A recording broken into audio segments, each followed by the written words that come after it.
हर हर महादेव, श्री शिवाय नमस्तुभ्यम। दोस्तों, हमारे सत्य सनातन धर्म चैनल में आपका स्वागत है।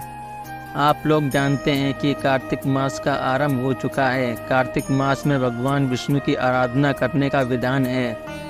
भगवान श्री कृष्ण की कथाओं का वर्णन, स्मरण व वाचन करने से व्यक्ति को सभी दुखों से मुक्ति मिलती है। आइए आज हम कार्तिक मास महात्म्य कथा अध्याय 4 का वर्णन करते हैं। बोल श्री सत्यनारायण भगवान की जय। कार्तिक मास महात्म्य कथा अध्याय 4। नारद जी ने कहा, ऐसा कहकर भगवान विष्णु मछली का रूप धारण करके आकाश से जल में गिरे। उस समय विंध्याचल पर्वत पर तप कर रहे महर्षि कश्यप अपनी अंजलि में जल लेकर खड़े थे। भगवान उनकी अंजलि में जा गिरे। महर्षि कश्यप ने दया करके उसे अपने कमंडल में रख लिया। मछली के थोड़ा बड़ा होने पर महर्षि कश्यप ने उसे कुएं में डाल दिया। जब वह मछली कुएं में भी न समा सकी तो उन्होंने उसे तालाब में डाल दिया। जब वह तालाब में भी न आ सकी तो उन्होंने उसे समुद्र में डाल दिया।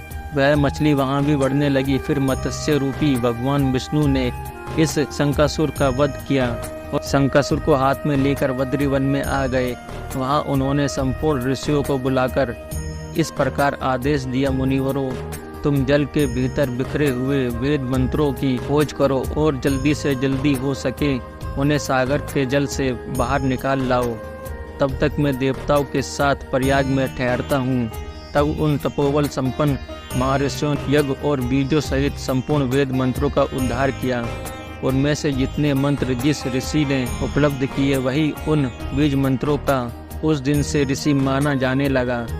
तदनंतर सब ऋषि एकत्रित होकर प्रयाग में गए। वहाँ उन्होंने ब्रह्मा जी सहित भगवान विष्णु को उपलब्ध हुई सभी वेद मंत्र समर्पित कर दिए।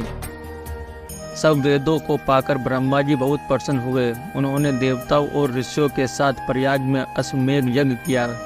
यज्ञ समाप्त होने पर सब देवताओं ने भगवान से निवेदन किया, देवादिदेव जगन्नाथ, इस स्थान पर ब्रह्मा जी ने खोए हुए वेदों को पुनः प्राप्त किया है और हमने भी यहाँ आपके प्रसाद से यज्ञ भाग पाए हैं। अतः यह स्थान पृथ्वी पर सबसे श्रेष्ठ पुण्य की वृद्धि करने वाला एवं भोग तथा मोक्ष प्रदान करने वाला हो जाए।